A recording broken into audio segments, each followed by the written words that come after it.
This is the red-headed beetle that I've come up with over a period of time, and using different materials that sort of evolve at different stages in my tying. I have used different beetle patterns in the past and found them quite effective, and this one is to be probably the most effective of the patterns that I've used, because it incorporates more color, more shine, and more movement in this pattern. And it is easy to tie, but it is a little different, and it takes a bit of practice to get used to the glue. And once you've got that mastered, you'll see that this is a very easy tie.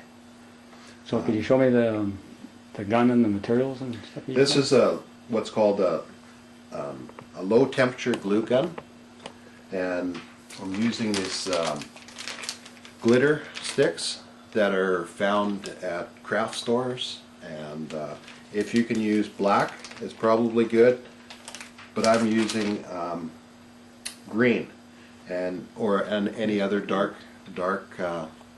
colors of glue will work, because it's covered later with black lacquer, which seals it and makes it that black shine, gives it that shine. So I'll start by showing you how, and that's basically all there is to the ball. So this is the red-headed beetle pattern that's derived over a little bit of time. That's evolved from other beetle patterns and some flies with beads that I've seen. I really like that. I like the shine of the red bead on here. That I think is a major attractor for trout.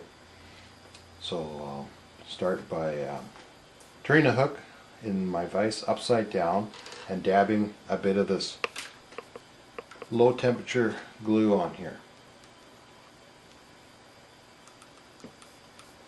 It takes practice, so don't be afraid to practice, and then take it off after, dab it on, and then lift it off on a bit of an angle as it cools and sets, and just maybe for a few seconds, then take it off.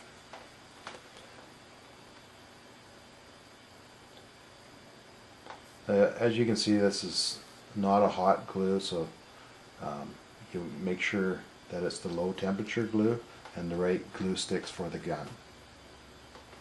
Turning it over, you can see now that we have glue on the bottom. This builds a bit of a base to put the top glue on. Start above the shank of the hook at the back, and just slowly start squeezing the trigger so the glue comes out. When you get to be have the right amount of size of the beetle that you want, move forward. Slightly dab it a bit and push the glue with the gun. When you get near the front, pull it off on an angle. Again, this allows it to set a little bit and keeps everything in the proper diameter. Now this sets up very fast, so if it's not quite right, just simply push it a little bit with your fingers, and here's part that's not quite finished in, so we'll just add a little bit more glue.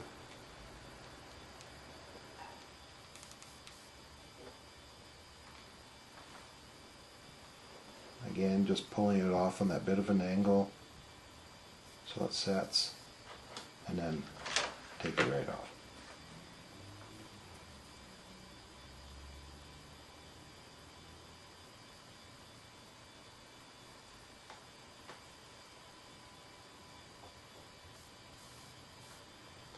Now there you have, that's the glue body. That's the bases of the back of the fly. Now I've taken a piece of styrofoam block and I'll slide this on to here and move on. After I've done a few, I'll move on to the next one. It only takes a minute or two to dry and harden, and once it's hard and dry, put another one in your vise or allow that one to dry a little longer. Next you'll want to use a black lacquer, and that'll give it the high glossy black shine that you want on the back end or the body of this Beetle.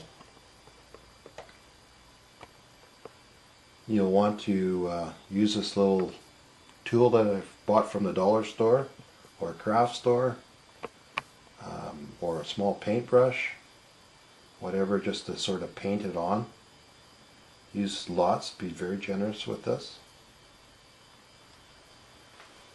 And it has a really good shine to it, and it makes it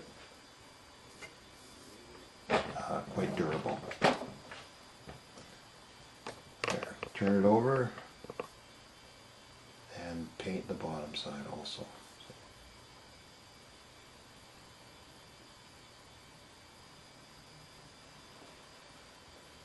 One real generous coat is all you really need on this.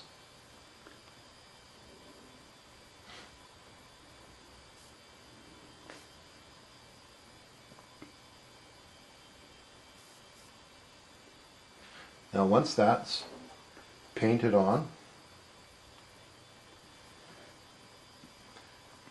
simply